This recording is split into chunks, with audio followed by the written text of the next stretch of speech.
اعوذ باللہ من الشیطان الرجیم بسم اللہ الرحمن الرحیم۔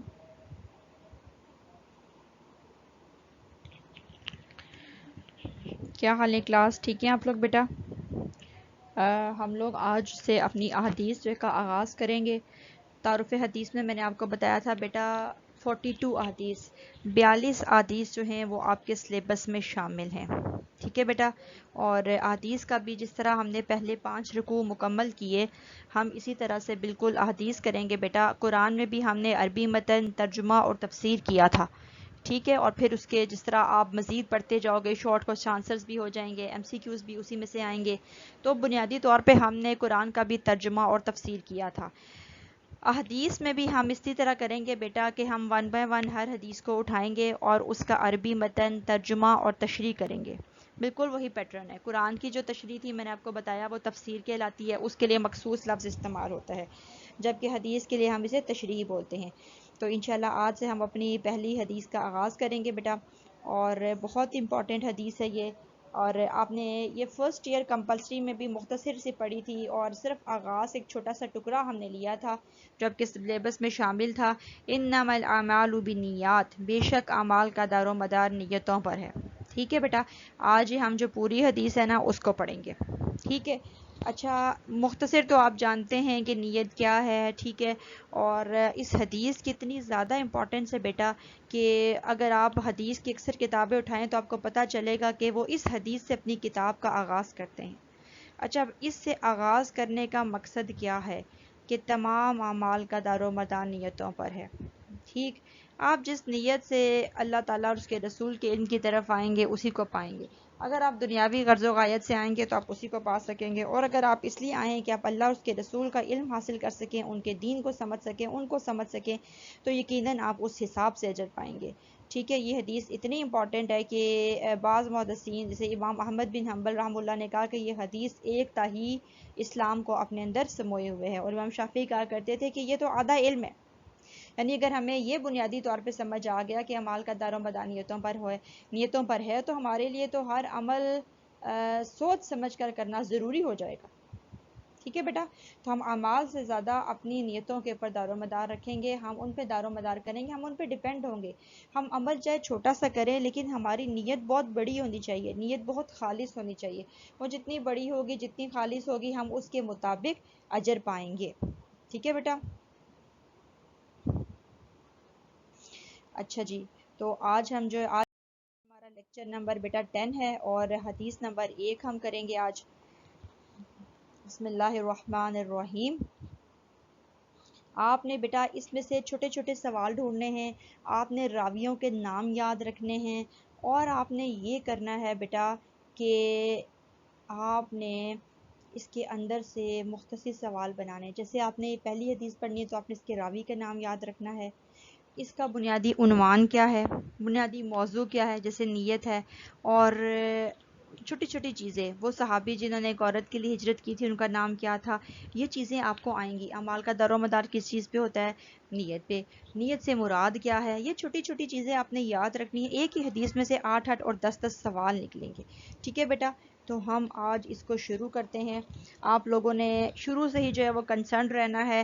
مجھے امید ہے کہ اسی طریقے سے آپ نے بالکل رکوع بھی مکمل کر لیے ہوں گے، 5 رکوع، اور انشاءاللہ جب ہمارے رکوع مکمل ہو چکے ہیں تو ہم اس طرح کریں گے بیٹا کہ میں آپ کا ایک کوئز لے لوں گی، ٹھیک ہے؟ ایم سی کیو ٹائپ۔ اس کے لیے آپ کو پریشان ہونے کی ضرورت نہیں ہے، میں ایسے ہی بناؤں گی آن لائن کوئز، میں آپ کو ٹائم دے دوں گی، اس ٹائم آپ سارے جو اس میں شریک ہو جاؤ گے، ٹھیک ہے؟ تو آج پھر ہم باقاعدہ آغاز کرتے ہیں اپنی حدیث کا۔ ہم روزانہ 1 سے 2 حدیث پڑھا کریں گے۔ اچھا بیٹا، اس ہفتے میں چونکہ پھر آگے آپ کو عید الاضحیٰ کی چھٹیاں ہو جائیں گی تو اس ویک میں یہ آپ کا پہلا اور آخری لیکچر ہے، کیونکہ آج لاسٹ ورکنگ ڈے ہے، ٹھیک ہے بیٹا؟ کل جو ہے وہ آپ کا لاسٹ ورکنگ ڈے ہوگا، وینسڈے، تو یہ انشاءاللہ آپ کا پہلا اور آخری لیکچر ہوگا، ٹھیک ہے بیٹا؟ تو آپ نے 1 حدیث اور 5 رکوع پڑھ لیے ہوں گے اس وقت تک انشاءاللہ، یعنی جب آپ چھٹیوں کے بعد دوبارہ آئیں گے، 30 سے لے کے 5 تک آپ کو چھٹیاں ہو رہی ہیں، 30 جولائی سے 5 اگست تک، تو یہ جو آپ کے 6-7 دن ہیں آپ نے بیٹا عید کو بھی انجوائے کرنا ہے، اور آپ نے یہاں ساتھ ساتھ پڑھنا بھی ہے۔ آپ کے 5 رکوع پہلے مکمل ہو چکے ہیں، حدیث انشاءاللہ ایک میں کوشش کرتی ہوں آپ کو پوری ہو جائے، دوسری نہیں کرواؤں گی، تو ٹوٹل یہ 6 چیزیں بنتی ہیں۔ ان 6 چیزوں کو بیٹا آپ اچھے طریقے سے اچھے طرح سے تیار کر لیجئے، ٹھیک ہے؟ شارٹ کوسچن آنسرز اور ایم سی کیوز اچھی طرح تیار کر لیجئے۔ پہلا ٹیسٹ جو ہے وہ آپ کا میں ایم سی کیوز کا لوں. رکوع کو بھی آپ اسی پیٹرن پر پڑھیے اور حدیث کو بھی آپ اسی پیٹرن پر پڑھیے. ٹھیک ہے، تو ہم آغاز کرتے ہیں آج اپنی پہلی حدیث کا. بسم اللہ الرحمن. آپ کے پاس آپ کی کتاب کا پیج نمبر 246 ہے. بسم اللہ الرحمن الرحیم. ان امیر المومنین عمر بن خطاب رضی اللہ عنہ. عمر بن خطاب رضی اللہ عنہ امیر المومنین ابو حفص عمر بن خطاب رضی اللہ عنہ سے روایت ہے. قال، انہوں نے کہا، سمیت، میں نے سنا، رسول اللہ صلی اللہ علیہ وآلہ وسلم، رسول اللہ صلی اللہ علیہ وآلہ وسلم کو یقول، یہ فرماتے ہوئے. اب یہ جو امیر المومنین ابو حفص عمر بن خطاب ہیں، ابو حفص عمر بن خطاب رضی اللہ عنہ کون ہے؟ عمر فاروق رضی اللہ عنہ. ان امیر المومنین، ان ہوتا ہے روایت کیا، بیان کیا. امیر المومنین نے ابی حفص، جو ابو حفص ہیں عمر بن خطاب، اب ان کا نام آ گیا، جو عمر بن خطاب ہیں رضی اللہ عنہ، اللہ ہم سے راضی ہو. قال، انہوں نے کہا، سمیتو میں نے سنا، رسول اللہ صلی اللہ علیہ وآلہ وسلم، رسول اللہ صلی اللہ علیہ وآلہ وسلم کو یقول، یہ فرماتے ہوئے. اچھا بیٹا، حدیث میں تعارف میں بھی آپ نے پڑھا، فرسٹ ایئر کمپلسری میں بھی آپ یہ بات پڑھ کر آئے ہو بیٹا کہ جو حدیث جو ہے وہ نبی صلی اللہ علیہ وسلم کے قول، فعل، عمل کو، تقریر کو کہا جاتا ہے. نبی صلی اللہ علیہ وسلم کے اقوال و افعال کو بنیادی طور پہ حدیث کہا جاتا ہے. ٹھیک ہے بیٹا، آپ نے پڑھا کہ ایک حدیث کے دو حصے ہوتے ہیں، ایک سند کہلاتا ہے، ایک متن کہلاتا ہے. تو جو حدیث کے راویوں پر مشتمل حصہ ہوتا ہے نا بیٹا، جیسے آپ یہ دیکھ رہے ہیں، اس کے ایک ہی راوی ہیں عمر بن خطاب رضی اللہ عنہ، یہ حصہ سند کہلاتا ہے. یعنی کن لوگوں کے ذریعے سے وہ بات نبی صلی اللہ علیہ وسلم، وہ لوگ نبی صلی اللہ علیہ وسلم سے کیسے بات بیان کر رہے ہیں، یعنی وہ کون سے لوگ ہیں جو نبی صلی اللہ علیہ وسلم کو ایسے فرماتے ہوئے سنا، ایسے کرتے ہوئے دیکھا. ٹھیک ہے، تو ان کے جو نام ہوتے ہیں نا، یا جنہوں نے ہم تک حدیث پہنچائی، ان کے نام جو ہوتے ہیں وہ حصہ سند کہلاتا ہے. اور جو نبی صلی اللہ علیہ وآلہ وسلم کی بات ہوتی ہے، آپ صلی اللہ علیہ وسلم کا فرمان ہوتا ہے، وہ یہ جتنا بھی بلیک میں آپ کے پاس لکھا ہوا ہے وہ متن کہلاتا ہے. متن ٹیکسٹ، کانٹینٹ، ایک خاص الفاظ. ٹھیک ہے، تو پھر میں آپ کو بتا دیتی ہوں، حدیث کے دو حصے ہوتے ہیں، سند ہوتا ہے، متن ہوتا ہے. جو پہلا حصہ ہوتا ہے حدیث کے راویوں پر مشتمل ہوتا ہے، وہ نبی صلی اللہ علیہ وسلم سے پہلے جتنے لوگوں کا نام آ رہا ہوگا وہ سب راوی ہوتے ہیں، روایت کرنے والے، بیان کرنے والے، ان کو راوی کہا جاتا ہے، اور حدیث کے اس حصے کو سند کہا جاتا ہے. اسی طرح جو نبی صلی اللہ علیہ وآلہ وسلم کے اقوال پر مشتمل حصہ ہوتا ہے وہ کیا کہلاتا ہے؟ وہ متن کہلاتا ہے. نبی صلی اللہ علیہ وسلم کی بات کو، فرمان کا متن کہتے ہیں. تو پہلا متن ہم شروع کرتے ہیں. یہ عمر بن خطاب رضی اللہ عنہ نے حدیث روایت کی ہے. وہ کیا کہتے ہیں؟ اب انما الاعمال بالنیات، کے نبی صلی اللہ علیہ وسلم نے فرمایا، انما بے شک، الاعمال، اعمال کا دار و مدار، بالنیات، نیتوں پر ہے. وانما، اور بے شک، لکل، ہر ایک، امرا، آدمی کے لیے ہے، ما نوا، جس کی اس نے نیت کی. اور بے شک ہر آدمی کے لیے وہ ہے جس کی وہ نیت کرتا ہے. فمن کانت، پس جو کوئی، ہجرت ہو، ہجرت کرے گا، اللہ و رسولہ، اللہ اور اس کے رسول کی طرف، اللہ اور اس کے رسول کے لیے. پس جس کسی نے اللہ اور اس کے رسول کی طرف ہجرت کی. پہلی بات کیا؟ اعمال کا دار و مدار نیتوں پر ہے. ہر آدمی کے لیے وہ ہے جس کی وہ نیت کرتا ہے. ہم تشریح آخر میں کرتے ہیں. پس جس نے اللہ اور اس کے رسول کے لیے ہجرت کی تو اس کی ہجرت، فہجرتہ الی اللہ و رسولہ، تو اس کی ہجرت یقیناً اللہ اور اس کے رسول کے لیے ہی ہے. ومن کانت ہجرتہ، اور جو کوئی ہجرت کرے گا، لدنیا، دنیا کے لیے، یصیبھا، کہ اس کو پالے، آؤ، یا او آتا ہے یا کے لیے، امراتن، کسی عورت کے لیے، ینکحھا، کہ وہ اس سے نکاح کرے. بیٹا ایک بات تو یہ بیان کی جا رہی ہے کہ جو اللہ اور اس کے رسول کے لیے ہجرت کرتا ہے اس کی ہجرت اللہ اور اس کے رسول کے لیے ہی ہوتی ہے. نیت تھی نا. دوسری چیز کیا آ رہی ہے؟ اور جو کوئی دنیا کے لیے ہجرت کرتا ہے، یصیبھا، تو وہ اسی کو پائے گا. یعنی اگر دنیا کے لیے ہجرت کی نیت تھی، میں دنیا کے فوائد حاصل کروں، تو آپ اللہ اور اس کے رسول کو نہیں پا سکتے. آپ اسی کو پائیں گے جس کی آپ نے نیت کی تھی. او امراتن، یا آپ نے کسی عورت کے لیے ہجرت کی، ینکحھا، کہ وہ اس سے نکاح کرے، فہجرتہ الی ما ہاجر الیہ، تو اس کی ہجرت اسی طرف ہوگی جس کی اس نے نیت کی، جس طرف اس نے ہجرت کی. میں اس کا ایک بار پھر بامحاورہ ترجمہ کر دیتی ہوں. نبی صلی اللہ علیہ وسلم نے فرمایا، بے شک اعمال کا دار و مدار نیتوں پر ہے. ہر آدمی کے لیے وہ ہے جس کی اس نے نیت کی. پس جو کوئی اللہ اور اس کے رسول کے لیے ہجرت کرے گا تو اس کی ہجرت اللہ اور اس کے رسول کے لیے ہوگی. اور جو کوئی ہجرت کرے گا دنیا کے لیے کہ وہ اس کو پا لے، یا کسی عورت کے لیے کہ وہ اس سے جا کے نکاح کر سکے، تو اس کی ہجرت اسی طرف ہوگی جس طرف اس نے کی. رواہ البخاری و مسلم، اس کو بخاری مسلم نے روایت کیا. بیٹا ایک بات آپ آج اچھی طرح سے یاد کر لیں. ایک آپ سے سوال پوچھا جاتا ہے، متفق علیہ روایت کیا ہوتی ہے؟ متفق علیہ کیا ہوتا ہے بیٹا؟ متفق علیہ ہوتا ہے جس کے اوپر امام بخاری امام مسلم متفق ہوں، یعنی جس حدیث کے اوپر، جس روایت کے اوپر امام بخاری امام مسلم متفق ہوں اس سے متفق علیہ روایت کہا جاتا ہے۔ تو یہ روایت، یہ حدیث متفق علیہ ہے۔ جی سب سے پہلی بات بیٹا جو یہاں پہ کرنے والی ہے، سند اور متن تو میں نے آپ کو بتا دیا۔ دوسری چیز جو آ رہی ہے وہ حدیث کے متن کے حوالے سے ہے کہ نیت سے کیا مراد ہے، نیت کسے کہتے ہیں۔ انما الاعمال بالنیات، اعمال تو آپ جانتے ہیں ہر وہ کام، ہر وہ فعل، ہر وہ عمل جو ہم کرتے ہیں وہ عمل کہلاتا ہے۔ یہاں پہ یہ بیان کیا جا رہا ہے کہ اعمال کا دار و مدار نیتوں پر ہوتا ہے، ٹھیک ہے۔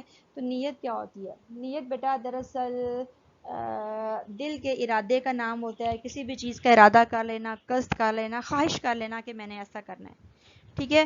تو اسی لیے کہا جاتا ہے کہ اس کا تعلق دل کے ساتھ ہوتا ہے۔ آپ نے کوئی ارادہ بنایا، آپ نے کوئی مقصد طے کر لیا، کوئی خواہش آپ کے اندر پروان چڑھ گئی، ٹھیک ہے، تو اس کی تکمیل کے لیے آپ اعمال شروع کر دیں تو وہ چیز جس کے لیے اعمال شروع کیے تھے وہ نیت کہلاتی ہے۔ کلیئر بیٹا؟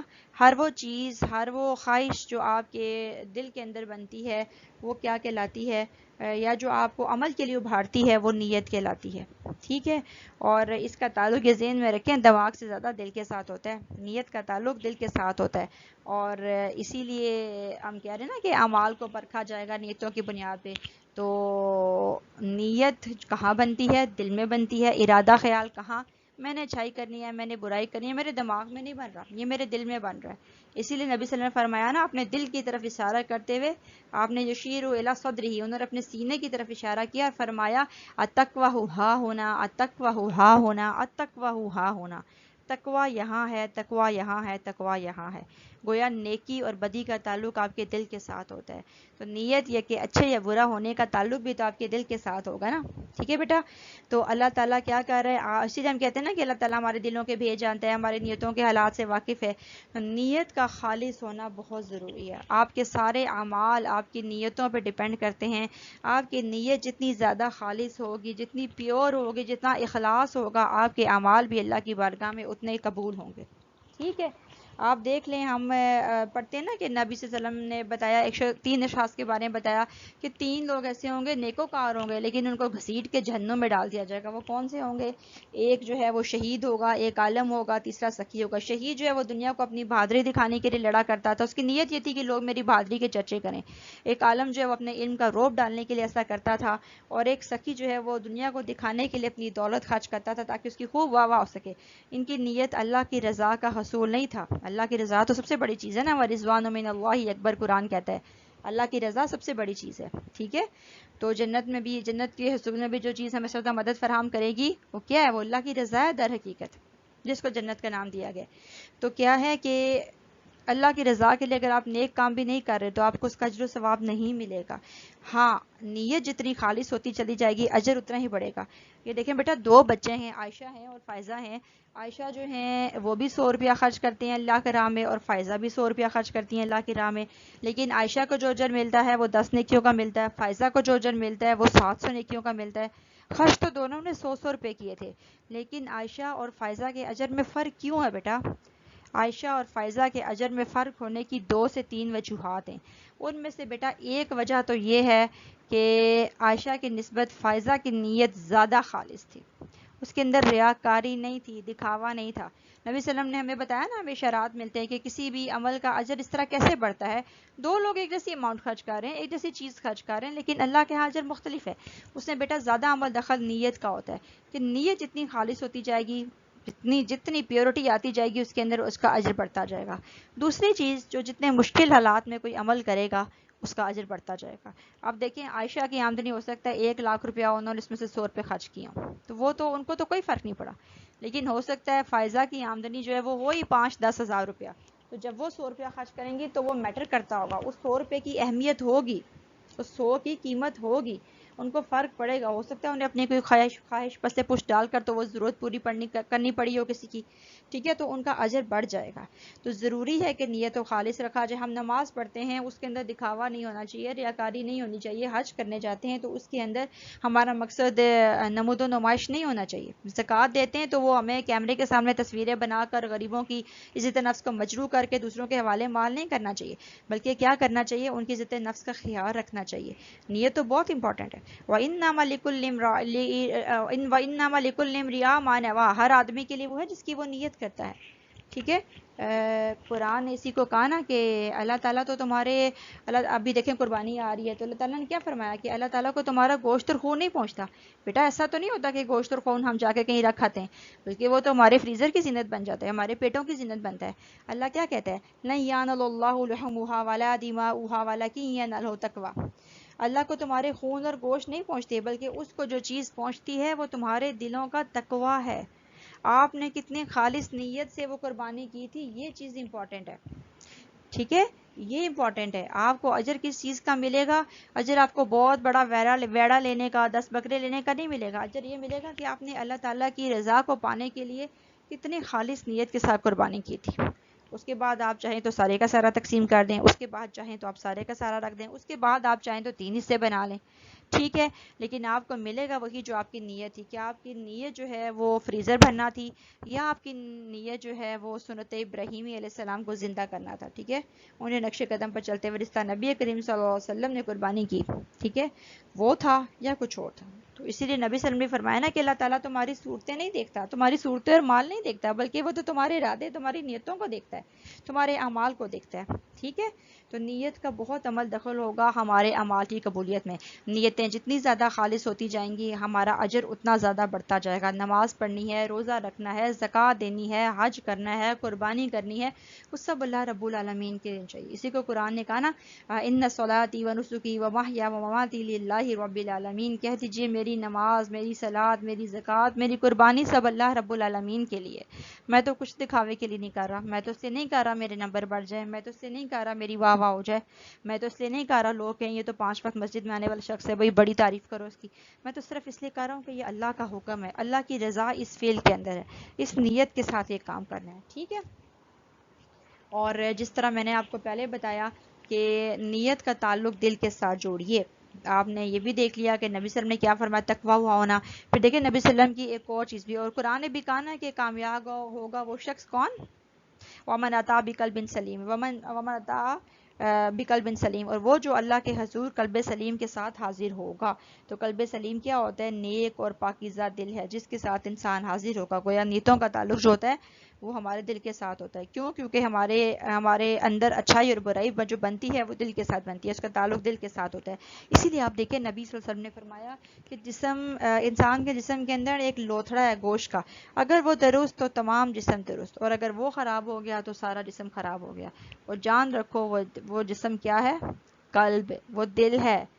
ٹھیک ہے، انسان کے جسم کے اندر گوشت ایک لوتھڑا ہے، اگر وہ درست ہو گیا تو سارے اعمال درست ہو گئے، اگر وہ خراب ہو گیا تو سارے اعمال، سارا جسم خراب ہو گیا.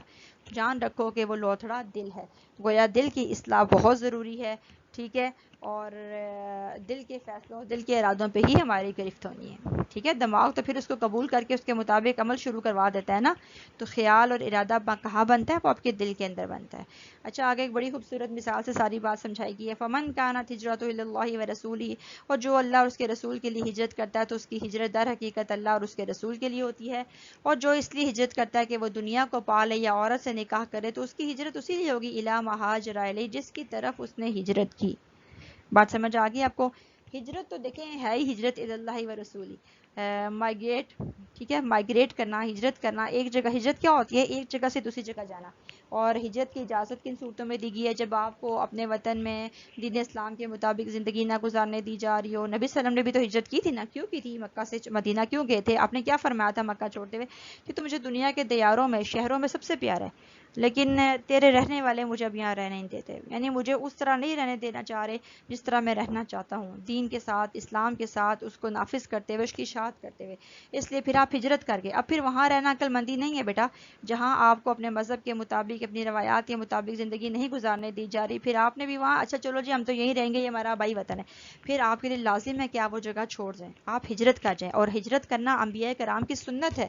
اگر آپ شروع سے دیکھیں تو ابراہیم علیہ السلام نے ہجرت کی، اپنے بیٹے اور ان کو بھی اپنی زوجہ کو، اپنے بیٹے کو چھوڑا، خود ہجرت کر کے چلے گئے. آپ کے بھتیجے لوط علیہ السلام نے ہجرت کی، نوح علیہ السلام نے کی، ٹھیک ہے، اور ہود علیہ السلام نے کی. انبیاء کرام کو دیکھیں، شعیب علیہ السلام کو دیکھیں، موسیٰ علیہ السلام چھوڑ کے آگے پیچھے کی قوموں کو غرق کر دیا. تو ابراہیم علیہ السلام نے فرمایا تھا نا، انی مہاجرون الی ربی، میں تو اپنے رب کے راستے کی طرف مہاجر ہوں، ہجرت کر جانے والا ہوں.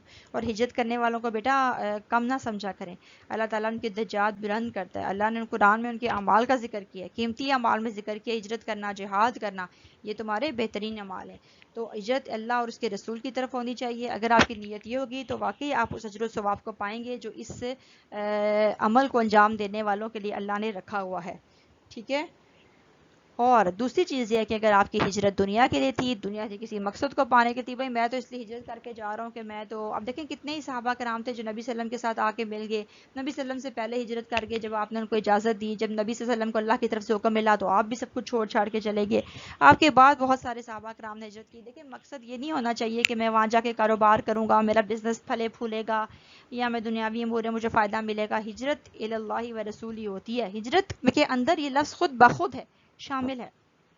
یہ migrate from one place to another place نہیں ہے صرف, بلکہ اللہ تعالیٰ اس کے رسول صلی اللہ علیہ وسلم کی رضا کے حصول کے لیے ایک جگہ کو چھوڑ کر دوسری جگہ جانا, تاکہ آپ بہتر زندگی گزار سکیں. آپ کو ہجرت کی اجازت دی گئی ہے, ٹھیک ہے, لیکن جو شخص دنیا کے لیے ہجرت کرتا ہے تو پھر وہ اسی کو پائے گا, وہ اللہ اور اس کے رسول کی ہجرت کا مزہ نہیں پا سکتا. ٹھیک ہے. اچھا, یہ جو یہاں ایک خاص واقعے کا ذکر ہے, امرات کی ہوا, یا اس لیے ہجرت کرے کہ وہ کسی عورت سے نکاح کر سکے, تو اس کی ہجرت ہوگی. یہاں پر بیٹا ایک خاص صحابی کا ذکر ہے. ٹھیک ہے. یہ اگر ہم حدیث کے عام موضوعات دیکھیں تو نیت کا معنی مفہوم ہم نے کر لیا. ٹھیک ہے. ہجرت اللہ و رسولی ہوتی ہے. مہاجر ام القیس کا واقعہ, وہ کون تھے بیٹا؟ مہاجر ہوتا ہے ہجرت کرنے والا. ام القیس نامی ایک عورت تھی. ٹھیک ہے. وہ مدینہ میں تھی اور اس نے ان صحابی سے یہ کہا تھا کہ اگر تم مکہ سے ہجرت کر کے مدینہ آؤ گے تو میں تم سے نکاح کروں گی. یہ صحابی جو ہیں وہ انہوں نے اس عورت کے لیے جو ہے مکہ سے مدینہ ہجرت کی. حالانکہ یہ نبی صلی اللہ علیہ وسلم کے ساتھ ہجرت کر رہے تھے, یہ ہجرت کرتے تو اس عورت کو تو پا ہی لیتے, جا جو رہے تھے, لیکن ان کی نیت یہ تھی کہ میں وہاں جا کے اس عورت سے نکاح کروں گا. ان کے کہنے پر انہوں نے ہجرت کی تھی. تو وہ صحابی جو ہے نا, ان کو صحابہ کرام نے مہاجر ام القیس کہنا شروع کر دیا, گویا یہ وہ مہاجر ہے جس نے عورت سے نکاح کی غرض سے ہجرت کی. ٹھیک ہے.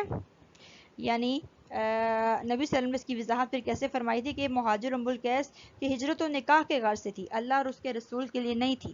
گویا آپ یہ اسی کو پائیں گے جس نیت سے, جس مقصد کے لیے انہوں نے ہجرت کی تھی. آپ کو سمجھ آ گئی بیٹا یہ بات, کہ چونکہ ان کی غرض دنیا کو پانا, کسی عورت سے نکاح کرنا تھا, لہٰذا وہ اسی کو پائیں گے اور وہی چیز جو ہے وہ ان کو مل سکے گی. ٹھیک ہے بیٹا. تو یہ آج ہماری جو ہے وہ پہلی حدیث تھی, اور مجھے امید